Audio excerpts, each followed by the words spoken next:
Hello guys, welcome to Richie Rich YouTube channel.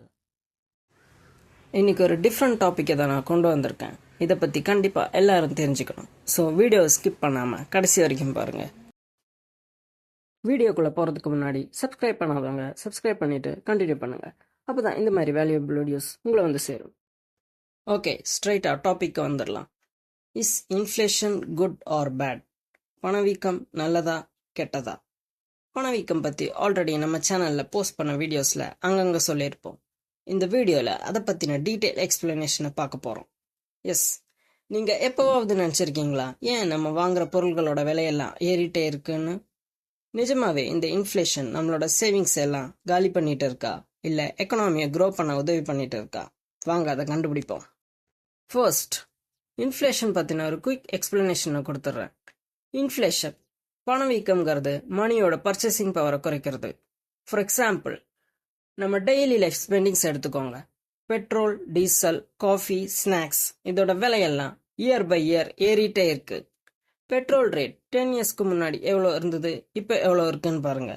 அந்த price hike தான் இன்ஃப்ளேஷனுங்கிறது. Government and economist இந்த இன்ஃப்ளேஷனை track பண்ணுறதுக்காகவே ஒரு indicator use பண்ணுவாங்க. அதுக்கு பேர் கன்சியூமர் ப்ரைஸ் இண்டெக்ஸ், சிபிஐன்னு சொல்லுவாங்க.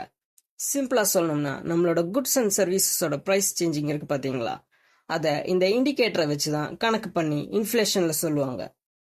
காயினுக்கு எப்படி 2 பக்கம் இருக்குமோ அதே மாதிரி இன்ஃப்ளேஷனில் நல்லதும் இருக்குது கெட்டதும் இருக்குது. நீங்கள் நம்பினாலும் நம்பலனாலும் இன்ஃப்ளேஷனில் சில நல்லதும் நடந்துட்டு தான் வருது.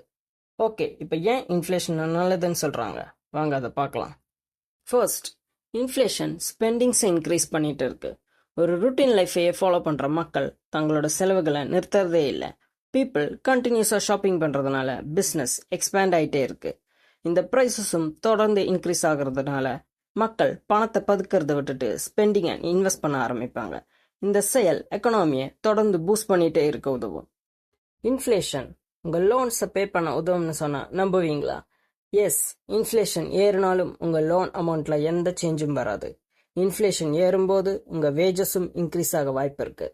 ப்ரைஸ் ஹைக் ஆகிறதுனால எம்ப்ளாயர்ஸ் உங்களுக்கு அதிக சம்பளம் கொடுக்க வேண்டிய நிலைமைக்கு தள்ளப்படுவாங்க. Similar to inflation rate. Salary increase ஆனால் உங்கள் லோன் ரீபேமெண்ட் ஈஸியாகிடும். ஒரு ஸ்ட்ராங் எக்கனாமிக்கு இன்ஃப்ளேஷன் இம்பார்ட்டன்ட் தான். அது டிமாண்டை இன்க்ரீஸ் பண்ணி பிஸ்னஸை வளர வைக்கும். மோஸ்ட் ஆஃப் த பீப்புள் இன்ஃப்ளேஷனை கெட்டதுன்னு சொல்கிறாங்க. ஏன், நான் கூட இதை பற்றி ரிசர்ச் பண்ணுறதுக்கு முன்னாடி வரைக்கும் அப்படி தான் நினச்சிட்டு இருந்தேன். பட் ஃபேக்ட் என்னன்னா சில நல்லதும் இருக்க தான் செய்யுது. ஓகே, நெக்ஸ்ட், இன்ஃப்ளேஷனை ஏன் கெட்டதுன்னு சொல்கிறாங்க அதை பார்ப்போம். நம்ம டெய்லி லைஃப்பில் சுகரை அதிகமாக கன்சியூம் பண்ணோம்னா எப்படி நம்ம உடம்புக்கு கெடுதலோ அதே மாதிரி இன்ஃப்ளேஷன் அதிகமாக இருக்கிறதும் ப்ராப்ளம் தான். வேஜஸ் ப்ரைஸ்க்கு ஏற்ற மாதிரி இன்க்ரீஸ் ஆகலைன்னா நம்ம அன்றாட வாழற வாழ்க்கையே கஷ்டமாயிடும். இது உங்களோட சேவிங்ஸை ஒன்றுமில்லாமல் ஆக்கிடும். நீங்கள் பேங்க்கில் லோ இன்ட்ரெஸ்ட்க்கு உங்கள் சேவிங்ஸ் பணத்தை வச்சுருந்தீங்கன்னா இன்ஃப்ளேஷன் அதோட வேல்யூவை மொத்தமாக முழுங்கிடும். ஃபினான்ஷியல் லிட்ரஸி பற்றி தெரியாத சாதாரண மக்களை இது ரொம்பவே பாதிக்கும். எக்ஸ்ட்ரீம் கேசஸில் பார்த்தீங்கன்னா ஜிம்பாப்வே, வெனசுலா மாதிரியான கண்ட்ரீஸில் ஹைப்பர் இன்ஃப்ளேஷனால் எக்கனாமியே கொலாப்ஸ் ஆயிருக்கு. அங்கே அவங்களோட கரன்சி மதிப்பு அதில் பாதாளத்தில் இறங்கிருச்சுன்னே சொல்லலாம். அந்த கண்ட்ரீஸில் இருக்கிற மக்கள் பணத்தை ஒரு வேல்யூ இல்லாத பொருளாக கன்சிடர் பண்ணுற ஸ்டேஜுக்கு வந்துட்டாங்க. சரி ப்ரோ, இதை எப்படி பேலன்ஸ் பண்ணுவாங்க? இந்த இன்ஃப்ளேஷனை கண்ட்ரோல் பண்ணுறதுக்கு கவர்மெண்ட் அவங்களால முடிஞ்ச எல்லா ஸ்டெப்ஸையும் எடுத்துகிட்டு வராங்க.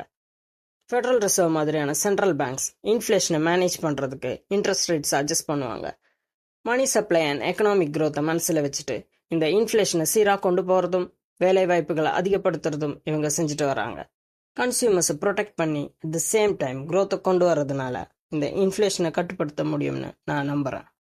ஓகே கைஸ், நம்ம வீடியோட எண்டுக்கு வந்துட்டோம். இன்ஃப்ளேஷன் குட்டாக இருந்தாலும் பேடாக இருந்தாலும் உங்களோட இன்வெஸ்ட்மெண்ட்ஸை மட்டும் ஸ்டாப் பண்ணிடாதீங்க. ஒரு ஹெல்த்தி எக்கனாமி உருவாகிறதுக்கு சின்ன இன்ஃப்ளேஷன் அவசியம்தான். பட் அது அதிகமாகும் போது ப்ராப்ளம் தான். வருமுன் காப்பதே மேலுங்கிற மாதிரி இன்ஃப்ளேஷன் அரைஸ் ஆகிறதுக்கு முன்னாடி ஃபினான்ஷியல் ஃப்ரீடம் அச்சீவ் பண்ணிடுங்க. நீங்கள் என்ன நினைக்கிறீங்க? இன்ஃப்ளேஷன் உங்களுக்கு ஹெல்ப் பண்ணுமா இல்லை உங்கள் ஃபினான்சஸை காலி பண்ணிடுமா? கமெண்ட்ஸில் சொல்லுங்கள். இன்ஃப்ளேஷனை பீட் பண்ணுற இன்வெஸ்ட்மெண்ட்ஸ் பற்றி தெரிஞ்சுக்கணும்னா அப்போ இந்த வீடியோக்கு லைக் பண்ணிவிட்டு சேனலை சப்ஸ்கிரைப் பண்ணிடுங்க. கைஸ், நாம் இன்வெஸ்டிங் பற்றி தொடர்ந்து நம்ம சேனலில் பேசிகிட்டு இருக்கோம்.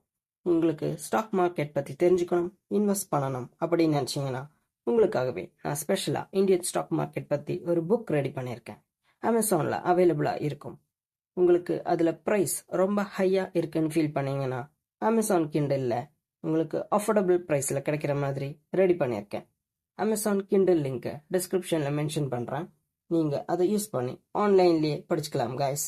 இன்னும் எதுக்கு வெயிட் பண்ணுறீங்க? ஸ்டாக் மார்க்கெட் பற்றி தெரிஞ்சுக்கோங்க, பிஸ்னஸில் பார்ட்னர் ஆகுங்க. See you guys.